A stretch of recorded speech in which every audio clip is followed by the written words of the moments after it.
Good morning बच्चों। Class tenth physics chapter 5 ये last part है आपका। चाहे जो भी पार्ट को हम देख लेंगे, ये लास्ट पार्ट है आपका। आपका एक हेडिंग है श्वेत रंग का पुनर्संयोजन, रिकम्बिनेशन ऑफ लाइट। देखिए बेटा, एक प्रिज्म है, यहां से श्वेत प्रकाश जा रहा है। इस घटना को प्रकाश का वर्ण विक्षेपण आप पढ़ चुके हैं। ये अपने अवयवी रंगों में क्या हुआ, ये विभक्त हो गया। अगर इस प्रिज्म के सामने एक दूसरा प्रिज्म रख दें,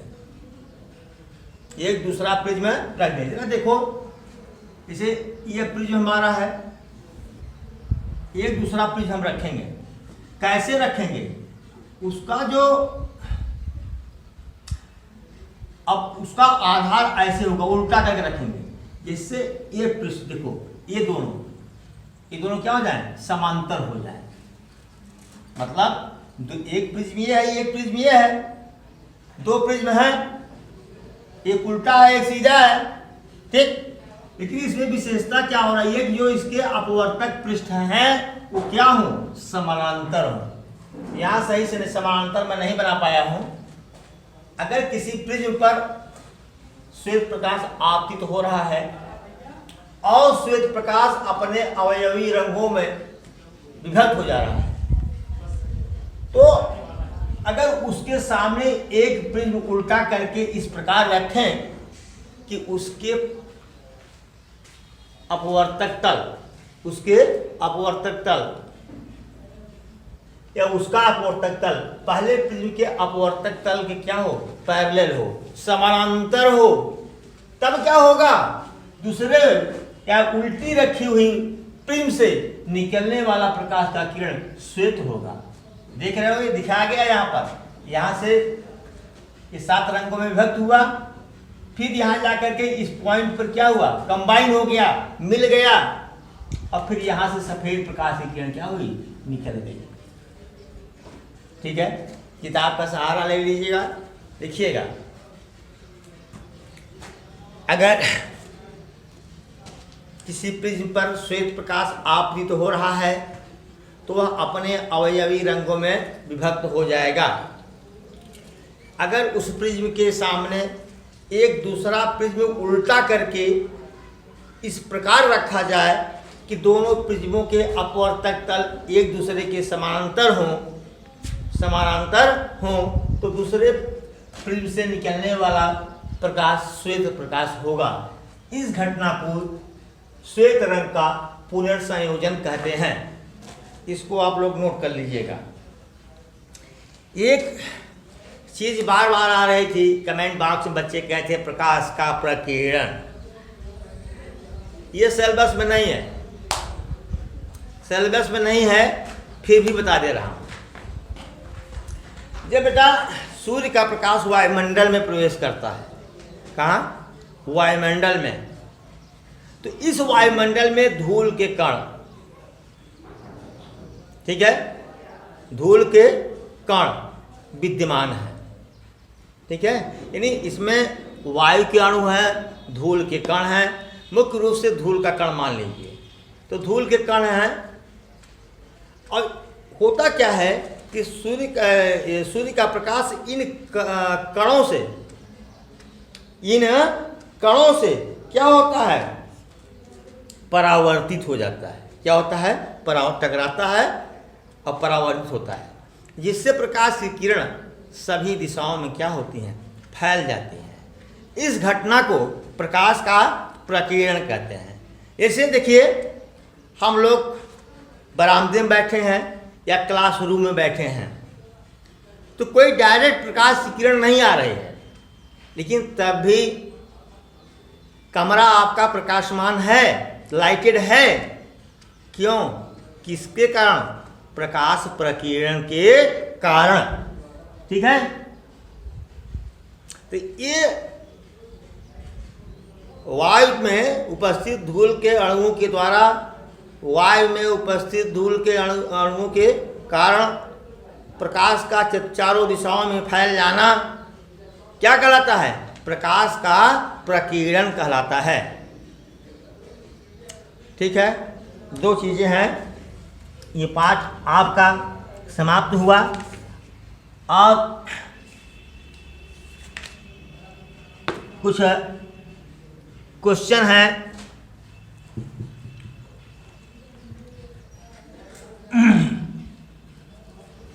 एक फार्मूला आप लिख लीजिए, हो सकता है पूछ दे।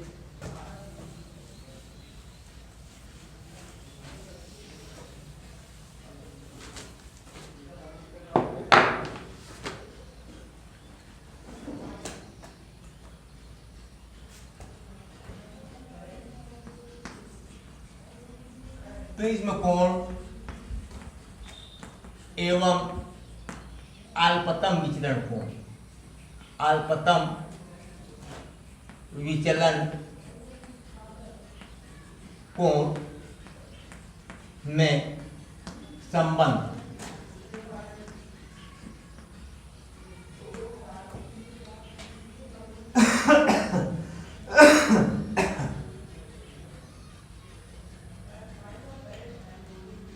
क्या होता है? प्रिज्म के पदार्थ का अपवर्तनांक, प्रिज्म के पदार्थ का अपवर्तनांक किसके सापेक्ष? निर्वात या वायु के सापेक्ष अपवर्तनांक बराबर sine A plus lambda M upon 2 upon sine A by 2। ये फार्मूले है, केवल बस जो संबंध है बस यही, केवल फार्मूला यही इतना लिख लेना है। इसका डेरिवेशन आपके सिलेबस में नहीं है। एक क्वेश्चन मैं बताना चाहूंगा, 2016 में पूछा है। अरिहंत वाली बुक में, अरिहंत वाली बुक में पेज नंबर 366 पर पहला क्वेश्चन है, कह रहा है एक प्रिज्म के प्रिज्म कोण का मान 60 अंश है, मतलब ए बराबर 60 अंश है। प्रिज्म के पदार्थ का अपवर्तनांक यानी एन बराबर कायड़े में 3 है।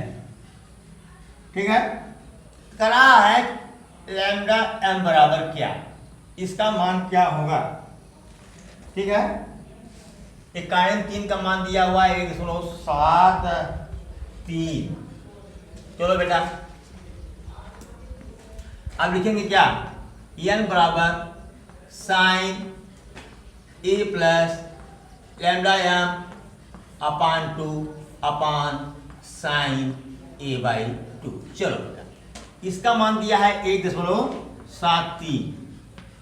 Sine A 60 degree plus lambda M upon 2 बटे sine A by 2, sine 60 degree बटे 2 या 1.73 इज इक्वल टू व्हाट?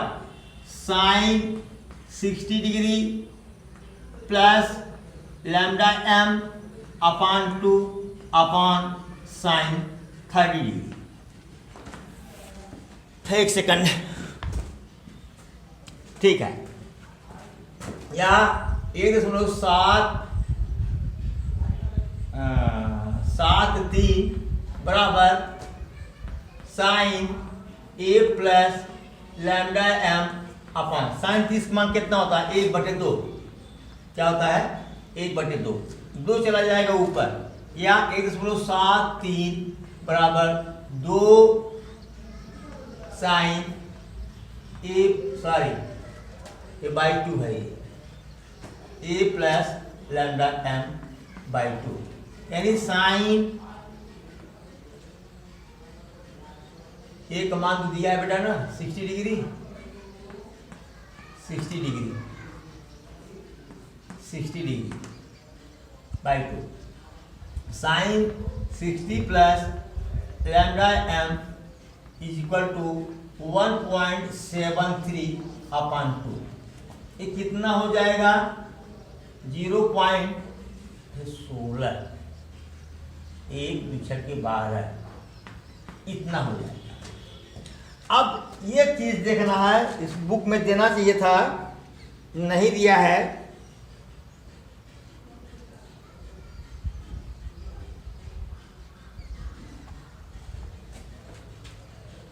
अच्छा, एक काम करते हैं, इसको ऐसे ही रख देते हैं, इसको ऐसे ही रख देते हैं, इसको ऐसे ही रख देते हैं। चलो, कायम 3, ठीक है, कायम 3/2 मान नहीं दिया इसीलिए। ये बताओ कायम 3/2 किसका मान है? साइन 60 अंश का मान। कितना? साइन 60 अंश का। ये sine 60 degree plus lambda M is equal to sine 60 degree. दोनों तरफ से साइन हटा दो तो 60 degree plus lambda M is equal to 60 degree, यानी lambda M is equal to what? 0 degree.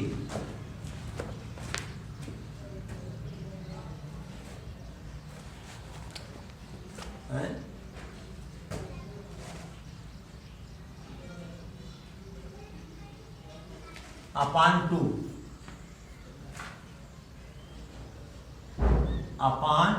2, ठीक है, ये अपान 2 बराबर इतना।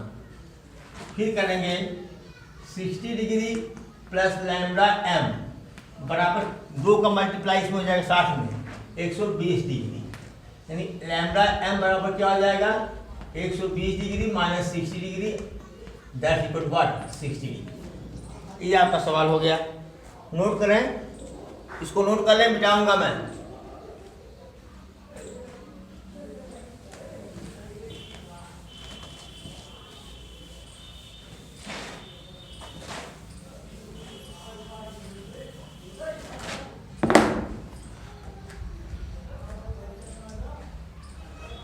क्वेश्चन नंबर 2 है,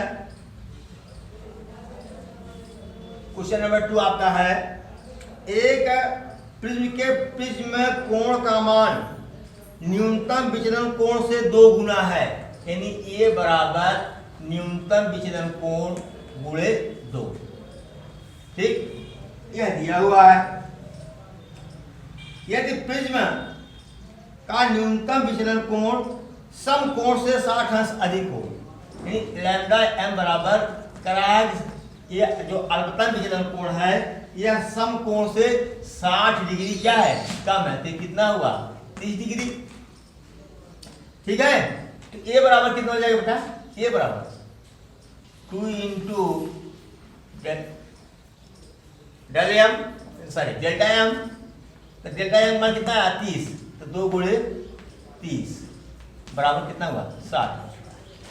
तो कह रहा है प्रिज्म के पदार्थ का अपवर्तनांक ज्ञात कीजिए। बहुत सिंपल है, sine A plus lambda M by 2। देखो ऐसे लिखने में 2 गड़बड़ भूल जाता है, अभी गलत कर गए थे, अपान साइन ए बाई 2। केवल मान रखो, साइन ए कितना है? 60 अंश, लैम्डा एम कितना है? 30 अंश बटे 2 बटे साइन 60 अंश बटे 2 ए बाई 2, यानी एन बराबर क्या हो गया? 60 30 90 90 का आधा 45, sine 45 degree upon sine 30 degree. ठीक है, मान रखो, साइन 45 का मान होता है 1/√2 और साइन 30 का मान होता है 1/2। 2 चला जाएगा ऊपर, 2 इंटू 1/√2 बराबर क्या हो जाएगा? √2, n बराबर √2। ये आपका हो गया आंसर। √2 का मान निकालेंगे तो 1.414 आता है। एक क्वेश्चन नंबर 2 हो गया। ठीक, इसको नोट कर लीजिए आप।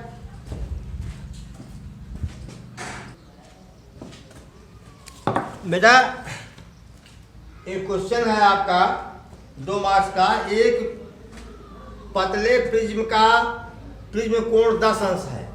आप प्रिज्म के पदार्थ का अपवर्तनांक 1.7 है, तो प्रिज्म के अल्पतम विचलन कोण का मान ज्ञात कीजिए। ये बेटा पतले प्रिज्म के लिए एक नया फार्मूला बन सकता है। पतले प्रिज्म के लिए देखो बेटा, n बराबर होता है, सुना, पतले प्रिज्म के लिए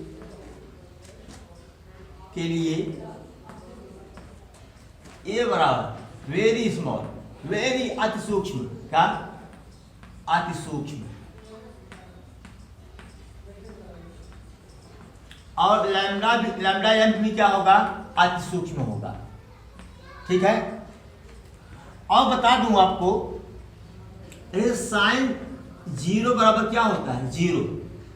जब अति सूक्ष्म हो, इसे हम कह दें कि साइन 0.01 बराबर क्या होगा, 0.01 ये होगा। अगर ये थीटा का मान अगर बहुत छोटा है तो साइन थीटा बराबर क्या होता है, थीटा। क्या होता है, थीटा।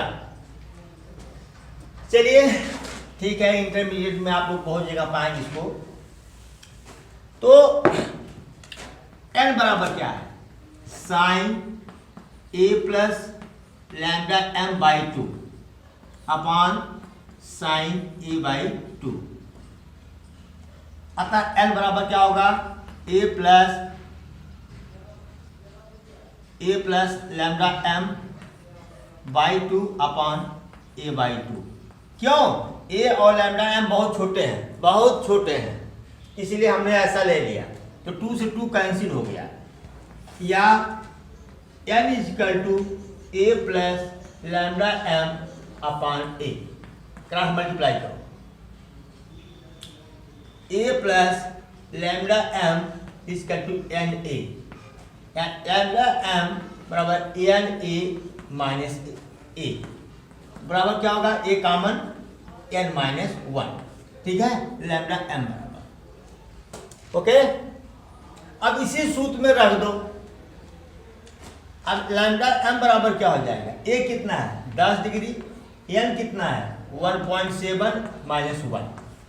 चलो बेटा 10 डिग्री, इसको क्या कहेंगे 0.7, इसको 0.7 मल्टीप्लाई करो, क्या आएगा 7 डिग्री। कितना आएगा, 7 डिग्री। ठीक, ये आपका आंसर हुआ। इस तरह से यह चैप्टर आपका समाप्त हुआ। अब आगे हम लोग पढ़ेंगे इलेक्ट्रिक करंट, विद्युत धारा।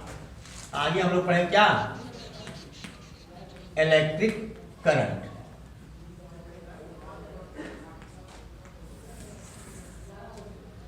आगे, और मेरे ख्याल से 21-22